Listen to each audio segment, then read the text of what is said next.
నమస్తే TNT Telugu world కు స్వాగతం. మా లేటెస్ట్ వీడియోస్ నోటిఫికేషన్ కోసం సబ్స్క్రైబ్ చేసుకొని బెల్ ఐకాన్ ని యాక్టివేట్ చేసుకోండి. నిర్జల ఏకాదశి. ఒక సంవత్సరానికి 24 ఏకాదశులు ఉంటాయి. అన్ని ఏకాదశులలో అత్యంత ముఖ్యమైన ఏకాదశి నిర్జల ఏకాదశి. నిర్జల అంటే నీరు లేకుండా అని. మరియు నిర్జల ఏకాదశి రోజు చేసే ఉపవాసం నీరు లేకుండా మరియు ఏ రకమైన ఆహారం లేకుండా చేయాలి. ఖచ్చితమైన ఉపవాస నియమాలు కారణంగా ఏకాదశి ఉపవాసాలన్నిటిలో నిర్జల ఏకాదశి వ్రతం చాలా క్లిష్టంగా ఉంటుంది. నిర్జల ఏకాదశి రోజు భక్తులు ఆహారం నుండి మాత్రమే కాకుండా నీటి నుండి కూడా దూరంగా ఉంటారు. సంవత్సరంలో వచ్చే 24 ఏకాదశులు ఉపవాసం పాటించలేకపోయినా భక్తులు ఈ ఒక్క నిర్జల ఏకాదశికి చేసే ఉపవాసము మిగిలిన అన్ని ఏకాదశులు ఉపవాసం చేసినంత ఫలితాన్ని ఇస్తుంది. పూర్వం పాండవులు అరణ్యవాసము చేస్తున్న సమయంలో ఒకనాడు శ్రీకృష్ణుడు అక్కడికి వచ్చాడు. అప్పుడు ధర్మరాజు ఏ వ్రతం చేస్తే మా పాపాలు కష్టాలు అన్నీ తొలగిపోతాయి అని కృష్ణుణ్ణి అడుగగా కృష్ణుడు ఏకాదశి వ్రతము అన్ని వ్రతములలో గొప్ప వ్రతము. దీనిని అసలు ఎలా చేయాలి అంటే దశమి నాటి రాత్రి ఉపవాసం చేయాలి. ఏకాదశి నాడు ఉదయం రాత్రి కూడా ఉపవాసం చేయాలి. ద్వాదశి నాడు ఉదయం బ్రాహ్మణులతో సహా పంక్తి భోజనం చేసిన తర్వాత వారితో ఆ రోజు కాలం గడిపి రాత్రి కూడా మళ్ళీ వారితో భోజనం చేయాలి. ఇలా చేస్తే అది సంపూర్ణ ఏకాదశి వ్రతం అవుతుంది. ఉపవాస సమయంలో విష్ణుమూర్తిని ప్రార్థించాలి. బ్రాహ్మణులతో భోజనం చేసి వారితో సమయం గడుపుతున్న సమయంలో వారి నుండి వేదాలలో గ్రంథములలో ఉండే విషయాలను తెలుసుకోవాలి. ప్రతి మాసములో 2 ఏకాదశులు వస్తాయి. సంవత్సరానికి మొత్తం 24 ఏకాదశులు వస్తాయి. 24 ఏకాదశులు ఈ వ్రతము చేస్తే మీ పాపాలు తొలగి కష్టాలు తీరుతాయి, అభీష్టాలు నెరవేరుతాయి, పరమాత్ముడు కరుణిస్తాడు అని చెప్పాడు శ్రీకృష్ణుడు. దానితో పాండవులు 5 ద్రౌపది ఈ ఏకాదశి వ్రతాన్ని ఆచరించడం మొదలు పెడదాము అనుకున్నారు.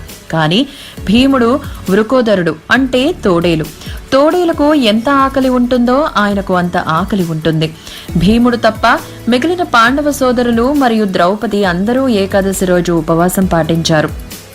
భీముడు తన బలహీనత వలన కృష్ణుడికి అగౌరవం వస్తుందేమో అని కలత చెంది వ్యాస మహర్షిని కలుసుకున్నాడు. భీముడు వ్యాస మహర్షికి వ్రతం గురించి బలహీనత గురించి వివరించగా వ్యాస మహర్షి ప్రతి ఏకాదశికి ఉపవాసం పాటించకపోయినా ఈ యొక్క నిర్జల ఏకాదశికి పాటిస్తే అది మిగిలిన అన్ని ఏకాదశులకు ఉపవాసం చేసిన దానితో సమానము అని చెప్పాను. అప్పుడు భీముడు ఈ వ్రతాన్ని చేశాడు. ఈ పురాణం ప్రకారం నిర్జల ఏకాదశిని భీమసేన ఏకాదశి లేదా పాండవ ఏకాదశి అని కూడా పిలుస్తారు. ఈ రోజు ఏకాదశి మాత జన్మ కథ వింటే జన్మ చరితార్థం అవుతుంది. మనం ఇప్పుడు ఆ కథ గురించి తెలుసుకుందాం. కృతయుగములో ముర అనే అసురుడు ఉండేవాడు. అతను భూమి మీద ఉన్న సామాన్య ప్రజలను, దైవభక్తులను, ఋషులను అందరినీ పీడించసాగాడు. అలాగే అతను అందరి దేవుళ్లను కూడా పీడించసాగాడు. దానితో మానవులు, దేవతలందరూ మహావిష్ణువుని కాపాడమని ప్రార్థిస్తారు. విష్ణుమూర్తికి భక్తులు అంటే ఎంత ప్రీతికరమో అందరికీ తెలిసిందే. ఆ భక్తులే ఆపదలో ఉన్నారు అంటే భగవానుడు ఊరుకుంటాడా? ఆఘమేఘాల మీద అతి వేగవంతమైన గరుడ వాహనముపై ఎక్కి వెంటనే బయలుదేరి వస్తాడు. విష్ణుమూర్తి మురతో 1000 సంవత్సరాల పాటు నిరాటంకంగా పోరాడారు. కానీ మురాసుర శక్తి ఏమాత్రమూ తగ్గదు. దానితో విష్ణుమూర్తి అతని వ్యూహాన్ని మార్చాలని నిర్ణయించుకుంటారు. విష్ణుమూర్తి యుద్ధం వల్ల అలసిపోయినట్లుగా నటించి బదరీ సమీపమున ఉన్న హిమాలయాలలోని సింహవతి అని పిలువబడే గుహలోకి వెళ్లి నిద్రిస్తున్నట్లు నటిస్తారు. మురాసురుడు ఆ గుహలోపలికి వెళ్తాడు. అక్కడ నిద్రిస్తున్న విష్ణుమూర్తిని చంపటానికి తన కత్తిని పట్టుకొని కత్తిని ఊపుతూ ఉన్నాడు. అకస్మాత్తుగా అన్ని రకాల దైవ ఆయుధాలతో కూడిన చాలా అందమైన దేవి విష్ణుమూర్తి యొక్క శరీరం నుండి ఉద్భవించింది. ఆమె మురాసురతో పోరాడటం ప్రారంభించింది. మురాసుర శక్తివంతమైన బ్రహ్మాస్త్రం ఉపయోగించబోతున్నప్పుడు ఈ దేవి బిగ్గరగా పదునైన శబ్దం చేస్తుంది. దానితో మురాసురుడు ఆ హుంకార శబ్దం శక్తితో బూడిద అయిపోతాడు. ఈసారి సర్వప్రహరణాయుధ అయిన భగవాన్ విష్ణుమూర్తి మురాసురుని చంపటానికి దేవి ద్వారా శబ్దాన్ని ఆయుధంగా ఉపయోగించారు.